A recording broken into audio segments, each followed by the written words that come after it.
क्या हुआ बेटी? यहाँ अकेली क्यों बैठी हो तुम? जाओ बेटी, जाकर दूसरे बच्चों के साथ खेलो, जाओ। मुझे मेरी माँ चाहिए। तुम्हारी माँ ने कहा है कि वो आज आने वाली है। अभी तक क्यों नहीं आई पता नहीं। उस बेचारी को कोई काम होगा, क्या पता। वो आ जाएगी, तब तक तुम खेलो, ठीक है ना?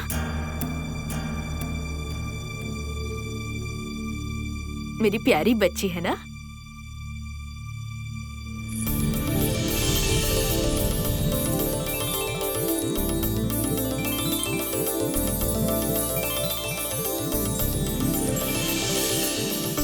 माँ,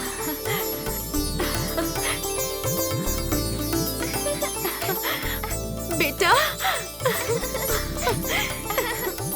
माँ, गंगा, मेरी लाडली, माँ, मेरी बच्ची।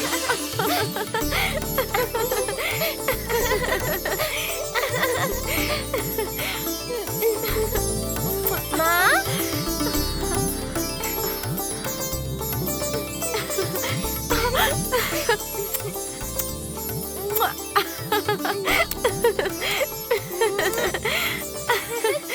मेरी प्यारी बेटी, कैसी हो तुम बेटी? अच्छी हूँ माँ। अच्छी हो ना? तुम अपनी माँ का इंतजार कर रही थी ना? माँ, मुझे अपने साथ लेकर चलिए ना, मुझे यहाँ रहना पसंद नहीं है माँ। ऐसी बातें नहीं करते हैं बेटा। माँ के साथ रहोगी तो फिर पढ़ाई लिखाई नहीं कर पाओगी। अगर यहाँ पर रहोगी तो खूब पढ़ाई करके अपने जिले की कलेक्टर बन जाओगी। रत्ना की बेटी जिले की कलेक्टर बनेगी, मेरा नाम रोशन करेगी ना? हाँ? अब देखो तुम्हारी माँ तुम्हारे लिए क्या क्या लेकर आई है, चलो देखो। गोमती, ये लो दीदी। लाओ, दो, ये देखो।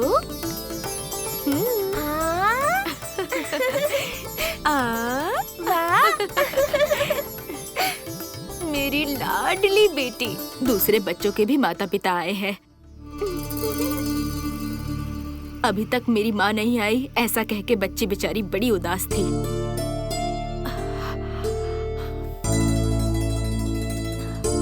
ठीक है, समय पर आई हो ना, अपनी बच्ची के साथ रहो, मैं अभी आती हूँ।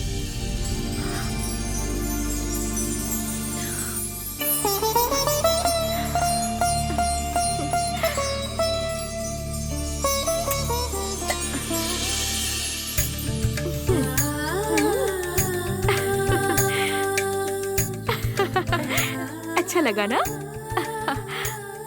ये देखो, ये भी लाई हूँ।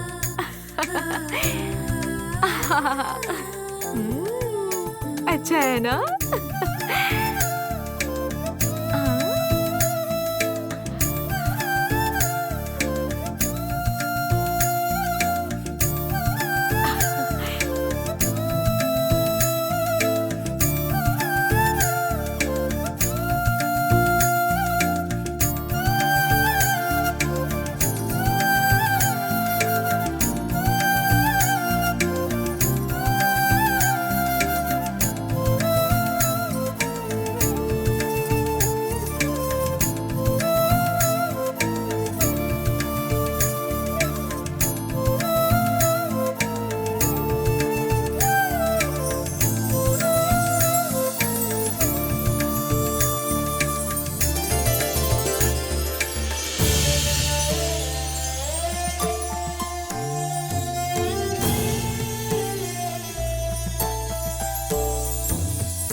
बच्ची को मैं देख लूंगा, आप बिल्कुल चिंता मत करें।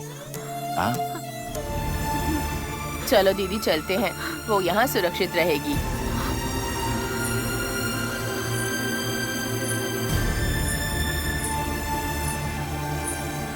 गंगा जब बड़ी हो गई और अचानक से जब वो वहां पहुंची तो रत्ना उसे देख के घबरा गई।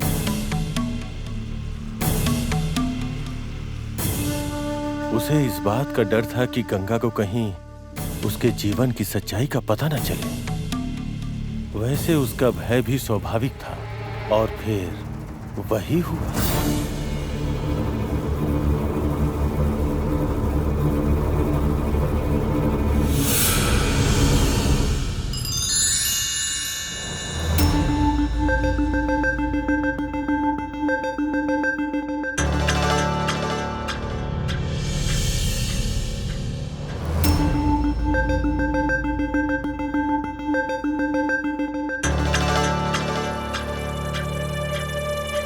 दीदी,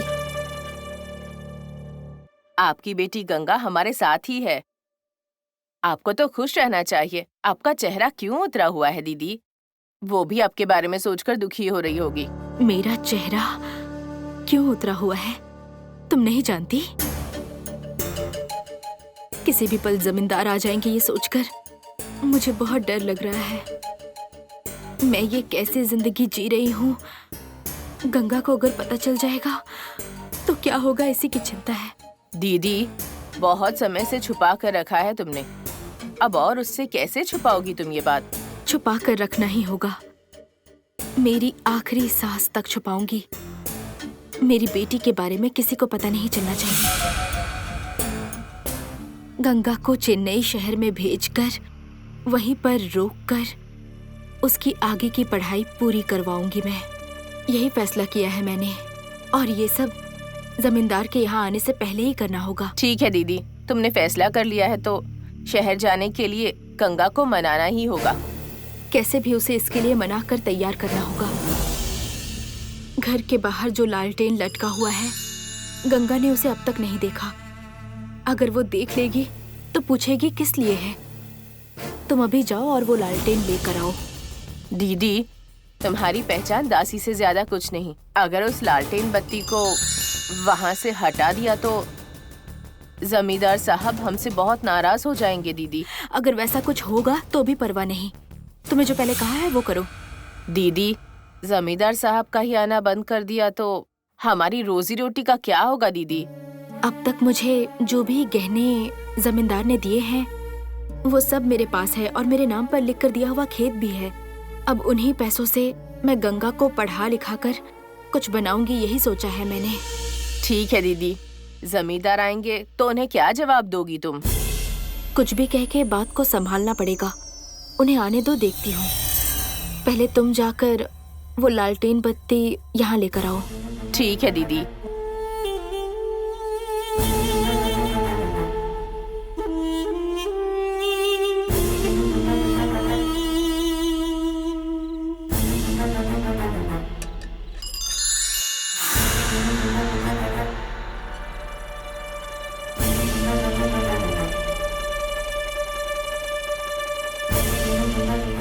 दीदी, लालटेन लेकर आ गई। इस पर गंगा की नजर नहीं पड़नी चाहिए, छुपा कर रख दो। ठीक है दीदी।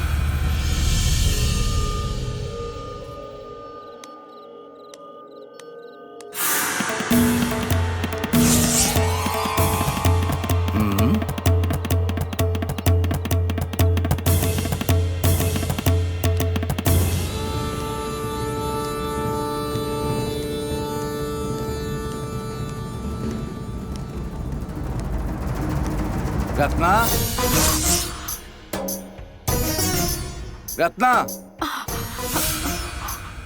मालिक की आवाज आ रही है। हे माता ललिता अंबिके, अब आप ही मेरी मदद कीजिए। रत्ना,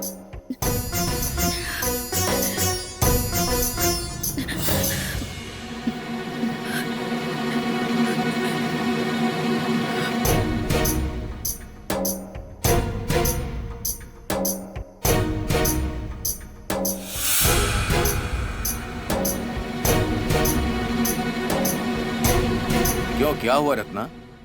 दहलीज पर वो लालटेन बत्ती नहीं दिख रही? क्या हुआ, अचानक सोच में क्यों पड़ गई? इतने वर्षों के बाद तुम दासी हो ये बताने में शर्म आ रही है। अच्छा, अचानक मैं आ गया ये पता होने के बाद भी तुम दहलीज पर आकर मेरा स्वागत करती थी, तो अब क्या हो गया? मैं घर के अंदर आ गया उसके बाद भी तुम्हारे चेहरे पर खुशी नहीं देख रहा हूँ। क्या हो गया बताओ। मालिक, मुझे माफ कर दीजिए, मेरी तबीयत अभी ठीक नहीं है और उसी के लिए वैद्य जी ने मुझे कुछ दवाइयाँ दी हैं। तब तक के लिए मुझे विश्राम करने के लिए ही कहा है। आपकी सेवा करने की हालत में अभी मैं नहीं हूँ। उसके लिए 1 महीना लगेगा। 1 महीना? मैं इस घर में ना आऊँ ऐसा कह रही हो तुम? मालिक, आप मुझे गलत मत समझिए। तुम्हें देखकर तुम्हारे शरीर में कुछ हुआ ऐसा नहीं लग रहा। इतने समय से तुम में कोई कमी है ऐसी बात क्यों कर रही हो? अगर तुम ऐसा कह रही हो तो इसके पीछे जरूर कोई कारण है। क्या है वो? हाँ? क्यों रत्ना? जमींदारी में सबसे बड़ा आदमी मैं हूँ। अगर कोई तुम्हें मुझसे भी बड़ा आदमी मिल गया तो बताओ। मालिक, आपको ऐसी बातें नहीं करनी चाहिए। इस घर की दहलीज पर किसी और मर्द ने कभी कदम नहीं रखा और न ही कभी कदम रखेगा। मैं आपकी पत्नी नहीं हूँ, आपने मुझे मंगलसूत्र नहीं पहनाया, फिर भी मैं हमेशा आपकी पत्नी रहूंगी। बस हो गया। पत्नी के जैसा व्यवहार तुम मत करो। एक दासी का लक्षण क्या होता है वो मुझे पता नहीं है क्या?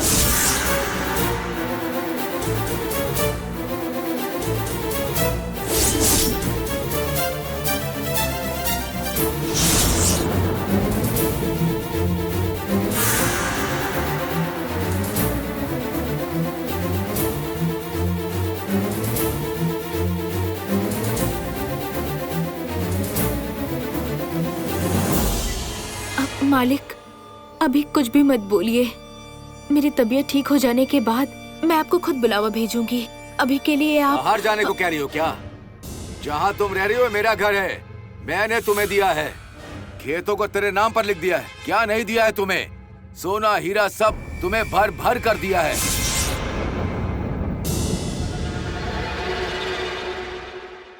जमींदार की उम्र हो गई है तो अब तुम्हें इसकी जरूरत नहीं है। जवानी किसी के वश में नहीं रहती, इसीलिए बाहर जाने को कह रही हो। मेरे दिए हुए घर से मुझे जाने को कह रही हो, ऐसा ही है ना? माँ, कौन है ये? और आप लोग क्या बातें कर रहे हैं? मेरी तो कुछ भी समझ नहीं आ रहा। माँ, क्या चल रहा है यहाँ पर?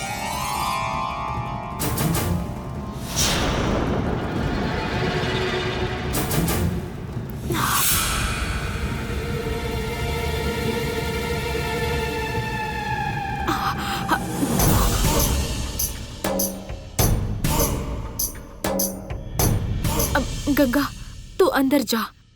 यहाँ सब कुछ ठीक हो जाने के बाद मैं तुझे सब बताती हूँ। रत्ना, कौन है ये लड़की जो तुम्हें माँ कहकर बुला रही है? क्या हुआ माँ? मैं आपकी बेटी हूँ, या आप इनसे कह के नहीं देती? तो फिर ये तुम्हारी बेटी है? ये मुझसे पैदा हुई है क्या? ये बात मुझसे क्यों छुपा रही हो? बोलो रत्ना, किससे पैदा हुई है लड़की? तुम्हारी इतनी बड़ी बेटी है, ये बात तुमने मुझसे छिपाई? मतलब इतने दिनों से तुमने बीवी का रूप बनाकर मुझे बेवकूफ बनाया, ऐसे ही है ना? क्यों अब अपनी बेटी के सामने सती सावित्री बन रही हो? नाटक कर रही हो क्या? तुम सती नहीं हो। ये मत भूलो कि तुम एक वेश्या हो रत्ना। मालिक, मुझे समझे बिना मेरे साथ ऐसी बातें मत कीजिए। सच बताया तो सह नहीं पा रही हो। यहाँ पर मेरी वजह से ही रह पा रही हो। क्यों? मैंने जो भी दिया उससे तुमने अपनी बेटी को पाला है, लेकिन आज इस घर की तरफ मुझे नहीं आना है, ऐसा कह रही हो? देखो रत्ना, मैं यहाँ से चला जाऊँ ये कहना तुम्हारा हक नहीं है। मेरे बारे में तुम अच्छे से जानती हो। अगर मैं चाहूँ तो तुम यहाँ कभी नहीं रह सकती। मालिक, आपको जो करना है आप वो कर लीजिए, लेकिन कृपया करके आप ऐसी जहर जैसी बातें मत कीजिए मेरे सामने। मेहरबानी करके आप यहाँ से पहले चले जाइए मालिक। एक दासी? नहीं नहीं, तुम एक वेश्या की तरह ही हो।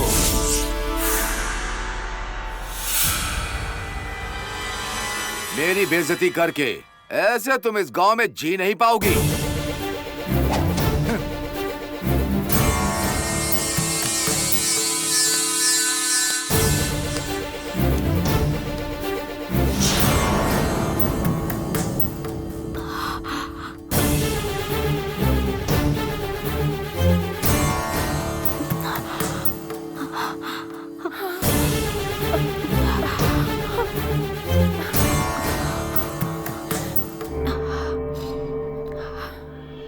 गंगा,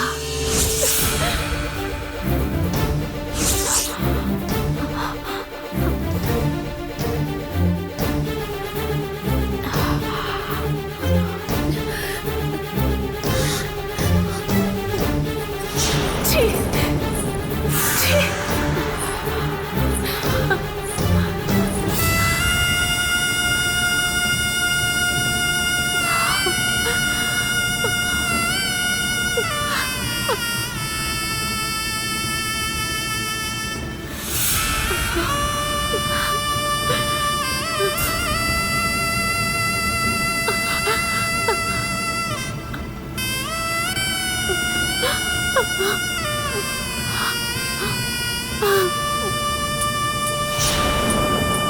गंगा,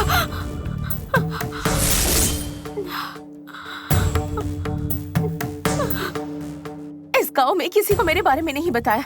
इतने साल मुझे खुद से दूर रखा, बचपन से लेकर अब तक शहर में पढ़ाने का कारण मेरी अब समझ में आ रहा है। मुझे मेरे पिताजी को देखना है, वो कहाँ है। जब ये मैंने पूछा तो वो बर्मा में है, मलेशिया में है। ये सब कहने का कारण मुझे आज समझ में आया। इतने सालों बाद आपकी सारी सच्चाई जानने के बाद अब घिन आ रही है मुझे।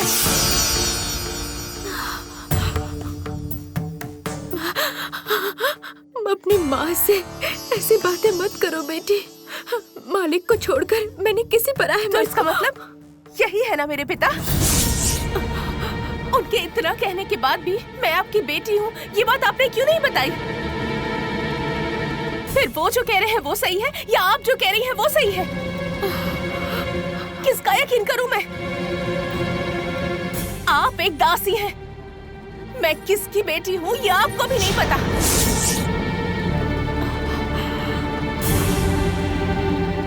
आपकी बेटी के रूप में पैदा हुई इसलिए मुझे खुद से नफरत हो रही है। अपनी ही बेटी से अपनी सच्चाई छुपा कर रखी। अच्छा हुआ कि आज ये राज सबके सामने आ गया। सच जानने के बाद अब मैं आपके साथ कैसे रह सकती हूँ? मेरी वजह से आप उनसे दुश्मनी मत लीजिए। मेरे लिए आपको और कष्ट उठाने की जरूरत नहीं है। आप अपनी खुशहाल जिंदगी जी लीजिए। मैं जा रही हूँ।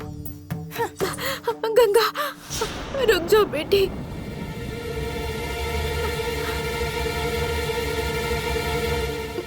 मैं अभी आती हूँ। अपनी माँ को गलत मत समझो बेटी।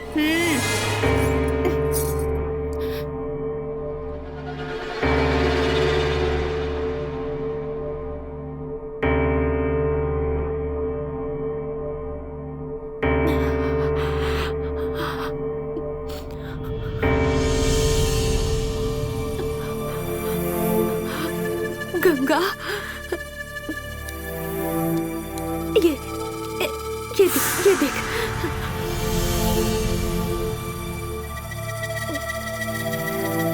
ये ले, ये सब तेरे लिए है। तेरी माँ एक दासी बनकर जी रही है। तुझे ये बात पता नहीं चलनी चाहिए।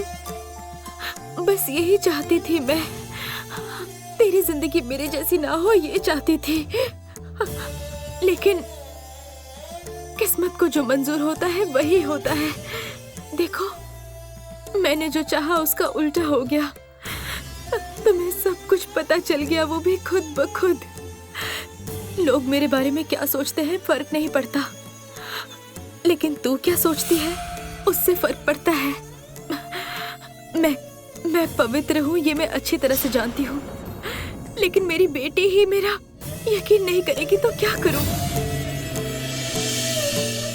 सीता अग्नि में नहीं जली, लेकिन मैं भी नहीं जलूंगी ऐसा हो सकता है क्या? ये तो कलयुग है ना। कहीं अगर मैं जल गई तो मैं तो पवित्र नहीं हूँ, है ना? लोग ऐसी बातें करेंगे। खैर मेरा छोड़ो, मैं कहीं पर भी रहूं लेकिन तेरी जिंदगी अच्छी हो। ये ले, तू रख ले।